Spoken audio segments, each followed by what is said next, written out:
Cool, thanks. Yeah, we kind of hit the Hacker News triple-double there. So, yeah. Are my slides working?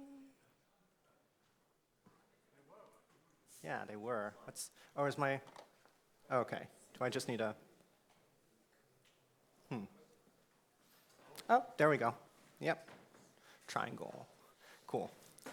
So I'm going to make a bold assumption here and say that we all wish we were writing more Rust, right?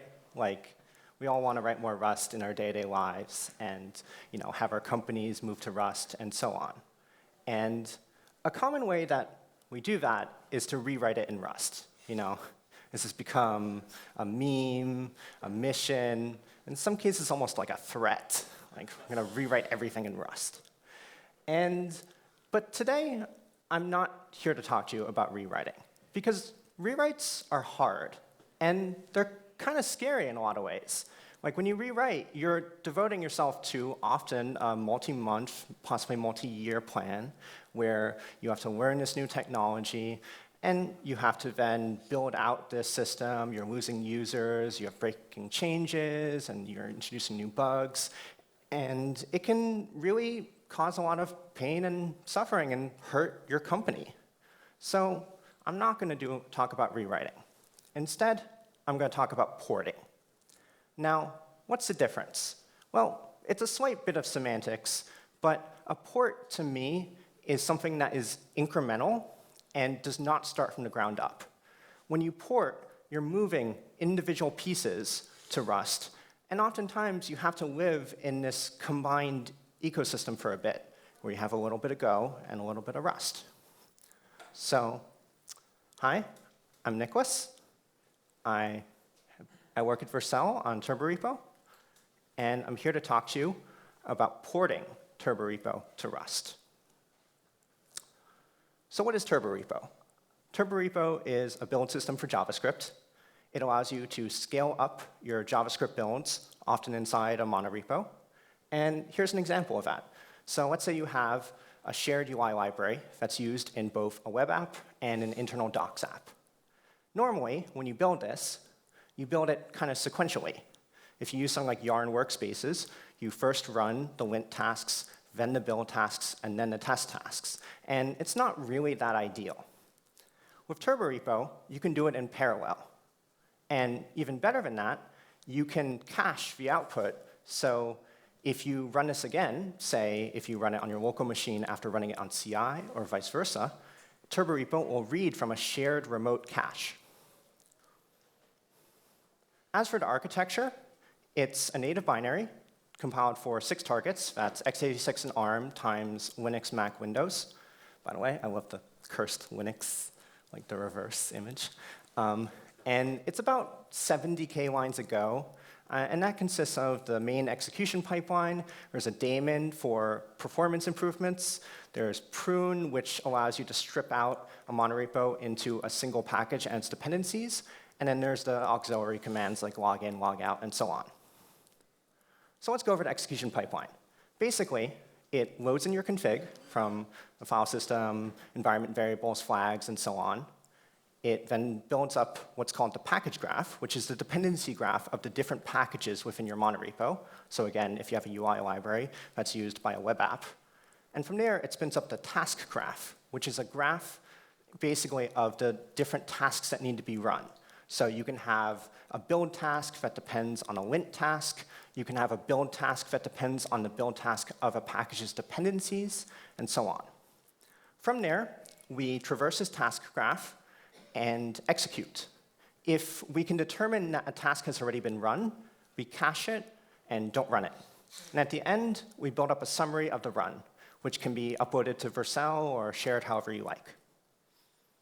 So why did we decide to port? And take some more. Ooh, screen of death. Fun. Yeah, the cursed water. Let's see. Is it? Oh, there we go. Nice. So the first reason why we decided to port was really around alignment. Now, Go is a really great language in a lot of ways. And specifically, it's really great at writing a web server run on a Unix-based system. And a lot of its abstractions are based around that assumption. So the classic one is file permission codes. Go will let you set a Unix-style file permission code. And that works great if you're running on Linux. But it doesn't really work great if you're running on Windows. In fact, if you do it, Go will basically just lie to you and say, yeah, you set that file permission code, even though it's not really doing that because Windows doesn't have a concept of file permission codes. Whereas with Rust makes sure to get every detail right here. If you want to use file permission codes, you have to annotate the code as Unix only. If you want to use Windows API for file permissions, you have to annotate the code as Windows only. Next up is ecosystem. So Rust has a lot of really great libraries, as I'm sure all of you know, and they're really helpful because Turborepo is fundamentally a product that has a lot of interaction. We have to parse a bunch of different formats, we have to interoperate, we have to do a bunch of different things, and having a good set of crates makes this a lot easier. We also have a sibling team, TurboPack, which is our Rust-based successor to Webpack.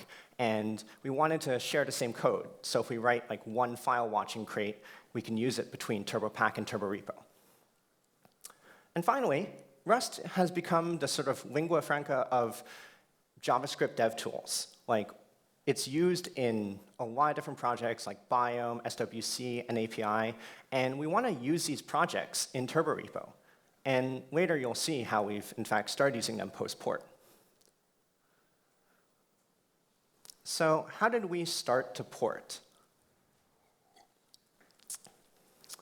Now, you can imagine you could start from the ground up. You start with a command line, and you build a rudimentary package graph, and you build a task graph on top of that. But that doesn't really work, because you got a lot of stuff to build, you know? Again, this is about 70,000 lines. It's a mature product. There's a lot of features. And building all of them in a reasonable amount of time isn't feasible. So we decided instead to not do a ground-up rewrite and then start by incrementally adding things. So the first thing we built was actually a new feature. And that feature is what we call the Rust shim. So the architecture is as such. It's essentially a Rust wrapper around the Go code. We compiled the Go code as a C library, and then we linked it into a Rust binary. And what we used this for was to build what we call global turbo. Global turbo allows you to run Turborepo as a global binary, like cargo. But when you run it inside a repo, it will detect that it's run inside a repo and find the local version of Turbo and essentially delegate to that version. And this is really nice because it allows you to pin your version of Turbo, but also use it as a normal command line utility. And so what's nice about this is the Rust code really didn't have to do much. All it had to do was essentially infer a repository and then just call the Go code. That's it.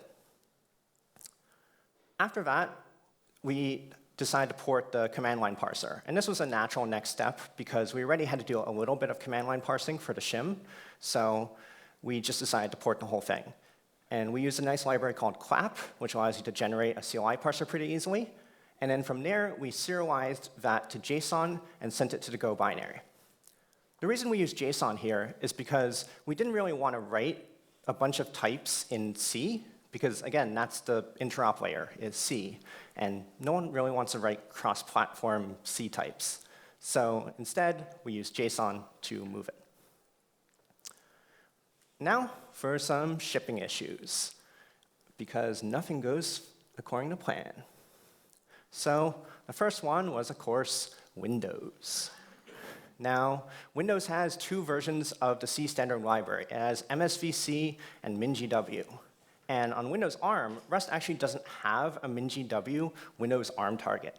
So we couldn't actually build this for Windows ARM because Go only supports MinGW. And so we had to basically just build for x86 and rely on Windows ARM's built-in virtualization. And while that would have some performance impact, we figured that for the duration of the port, it would be acceptable. Next up is Alpine. Show of hands, who here has used Alpine? Nice. Oh, well, I'm kind of sorry, but anyways, Alpine, if you're not familiar, is a distro of Linux that's particularly lightweight. And what makes it lightweight, in part, is that it does not have a version of glibc, which is the most common C standard library implementation for Linux. And normally, this isn't a big deal, because there are compatibility layers that smooth this over. You just install a library, and you can use glibc. But we wanted to support particularly old versions of Alpine. And when you're supporting an old version of Alpine, the compatibility layer works with an old version of glibc. And that doesn't really work when you're compiling in a relatively new toolchain that demands a new version of glibc. And so we decided instead to use Muscle, which is an alternate version of the C standard library that can be statically linked. Static linking basically means you include it in the binary, so you don't have to worry about the OS providing it. When we did this, well, we segfaulted almost immediately. And there wasn't really an indication of why. In fact, when we looked with a debugger, we figured out that the segfault was coming from the Go runtime, and that the stack was corrupted, and basically nothing made sense. So after a lot of Googling and banging your head against the wall and trying to figure out what's going on, we figured out that from a 9-year-old GitHub issue, isn't it always fun when you find those 9-year-old GitHub issues that have 200 comments? Lovely.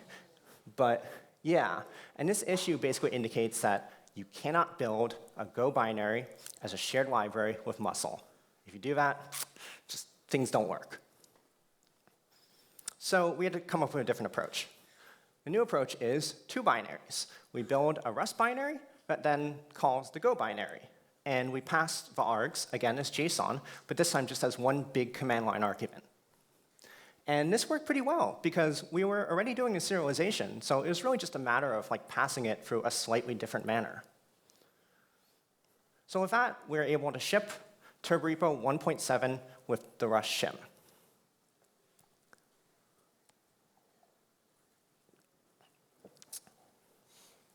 Next up is the Go sandwich. So at this point, we had to make a decision about how to keep porting. We ported a lot of the low-hanging fruit, like log in, log out, but we still had the main execution pipeline. And this was kind of tricky, because basically that first thing you do in execution pipeline is spin up the package dependency graph. And graphs are not really that fun to send over JSON. They're not very serializable. And so we had to figure out how to keep porting. Another aspect of this is that the package graph is really the core abstraction of Turborepo. If you mess up in any way, everything will break. And so we wanted to make sure that we had a good infrastructure set up before we ported the package graph. One idea we had was this kind of funky idea of using the Go binary as kind of like a trampoline, where you repeatedly call it, and then it brings you to different parts of the pipeline and passes data back and forth. That didn't really work too well. Another idea was to use the daemon as a way to port by essentially porting the daemon first and then using the protobuf info there to port incrementally. But the daemon was meant as an optional improvement, and so moving it into a critical part of the pipeline meant that we'd have to fundamentally rethink how it was implemented. What we ended up coming up with was what we call the Rust Go Rust sandwich, or the Go sandwich for short. And yes, it is as absurd as you think it is. It essentially allows us to port individual dependencies from Go to Rust. And what's nice about this is we can kind of start porting at the leaf nodes and port various contained chunks. So you can port our Git integration or port our lock file analysis without having to touch the core of Turborepo. Another nice part about this is it provided a very regimented way of porting. The way we'd start is we'd split out the Go and the Rust implementation into 2 separate files, which we would gate using a Go build tag. From there, we'd build out the Rust implementation and, of course, write a bunch of tests. And actually, these tests would often be written in Go, because then you could cross-test, you could call the Rust version and compare with the Go code. And then from there, we would be able to ship it. But of course, more shipping issues, because when you build your Rust Go Rust monstrosity, nothing goes to plan. So again, let's remind that we're building for 6 targets. And when you build for 6 targets, you end up having to do a cross-compilation. Basically, you're compiling on a specific architecture for a bunch of different architectures. Maybe you're building on a Linux x86 machine for Windows ARM. And when you're doing cross-compilation, you end up in this tricky situation. Specifically, the Rust code uses a bunch of C libraries underneath the hood. That may be libgit2, that may be libunwind, which is actually used in the Rust runtime. And because Go is the end consumer of these, Rust can't actually link them for you, because Rust is just building a shared library. It can't do any of the nice, fun cross-compilation for C that we expect it to do. And so you end up having to cross-compile your C libraries yourself, which is not fun and pretty painful generally, except if you use Zig. Yeah, we ended up using Zig because Zig has this wonderful C compiler called zigcc, which allows you to do easy cross-compilation. Specifically, it allows you to easily include various libraries because it bundles all the different sysroots necessary for the different targets. And so with that, we're able to get the sandwich out the door in Turbo 1.8.6.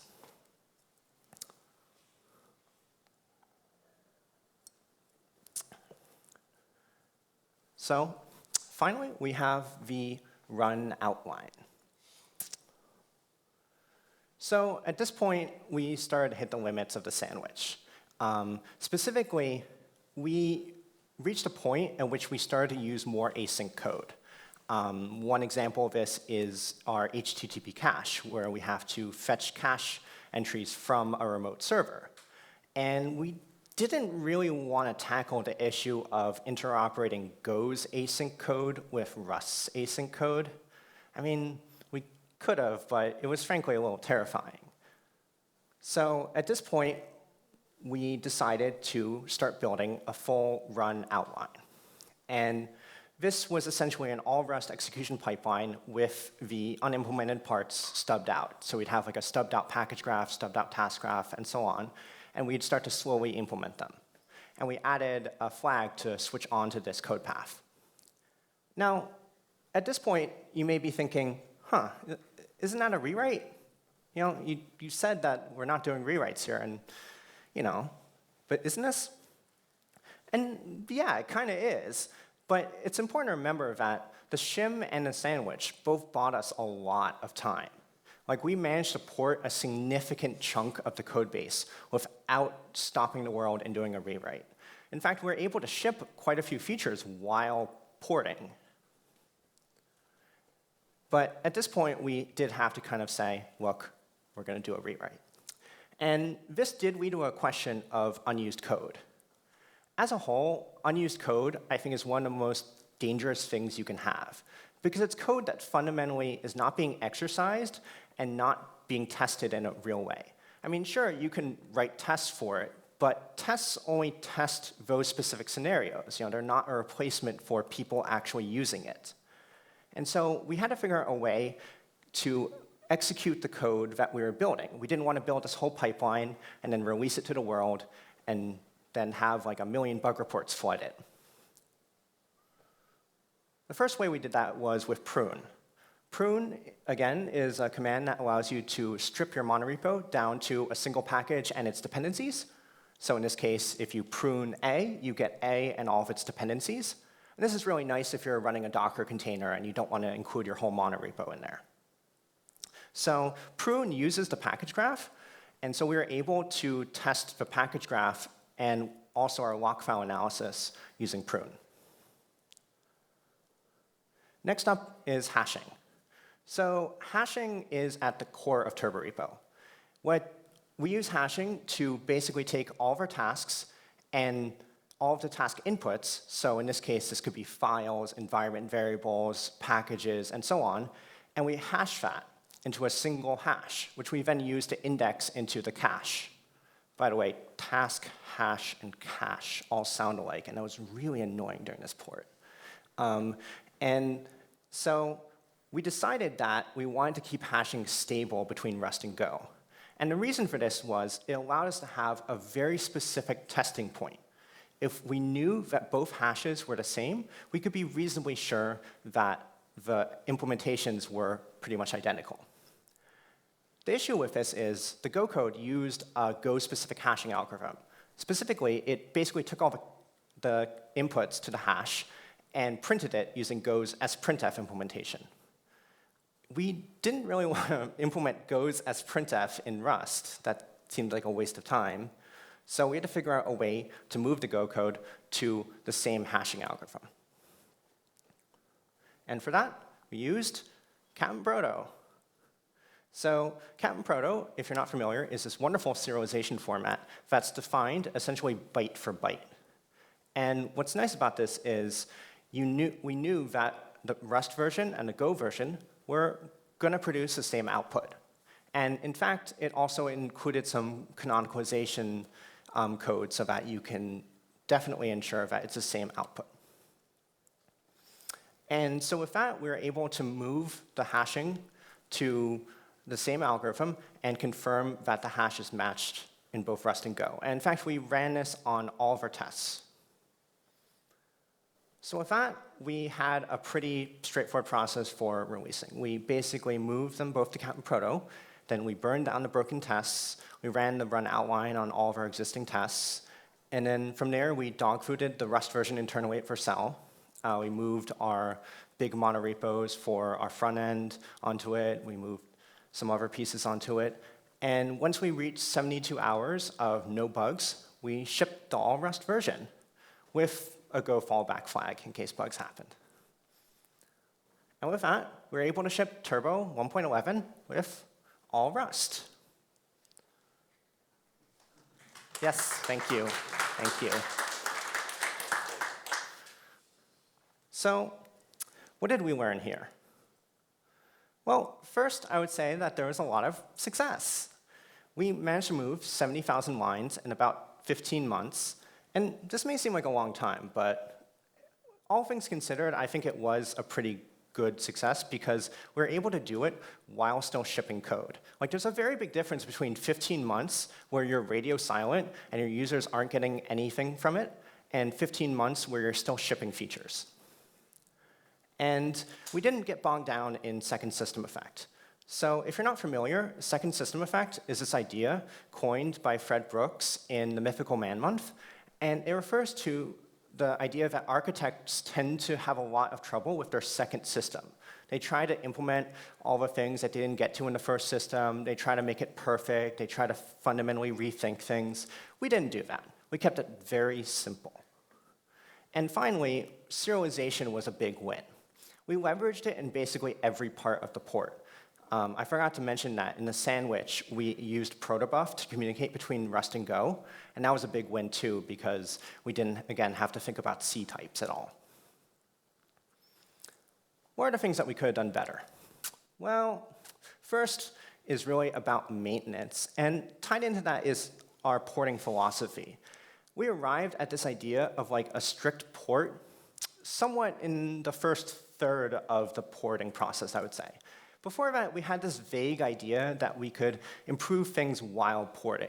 Maybe we could remove a deprecated feature or add testing. And we quickly realized that that wasn't really feasible. I mean, we could do some, but we couldn't change things in the middle of the port. We had to keep it strict. Another aspect of this is our testing story. Overall, it was pretty good coming in. We had comprehensive tests on multiple levels. But of course, we could have had more. You see, when you're porting, you have to think very, very carefully about semantics. When you're writing the first implementation, it kind of doesn't matter in specific cases. Like, the semantics are the semantics. If you load config with your environment variables first and your flags second, I mean, sure, that's just how it works. But when you're porting, you have to think about that very carefully, because if the config library that you're using in Rust loads it in a different way, well, you suddenly introduced a breaking change. Next up was really build process. Builds were slow, really slow. This is particularly ironic considering Turborepo is a tool for speeding up builds. But when you're building a Rust Go Rust sandwich, it just takes forever. And finally, we should have shipped nothing quickly. And what this means is that with each strategy, it would have benefited us to ship the basic minimum version of it at each point. We chose a strategy, implemented a bunch of code, and then shipped it. And this created a lot of risk where if the shipping process hadn't worked out, we would have been stuck with this code that we couldn't ship to users. So now, post-port, we're doing some really cool stuff. One thing that we're doing is we're revamping our errors. So for this, we're using Biome to parse the JSON. And then from there, we're using Miette, this really nice error printing library, to print the errors. And this is way better than our previous errors, and something that we just couldn't have done in Go. Miette doesn't exist in Go. There's no equivalent. And there isn't, as far as I know, an equivalent JSON parser that also gives you the span info for the parsed JSON. And then another thing that we just shipped in 1.13 is an experimental mode for a new UI. And this is built using a wonderful crate called Ratatouille, which allows us to show a more visual indication of which tasks are running and how long they're taking. So with that, that's it.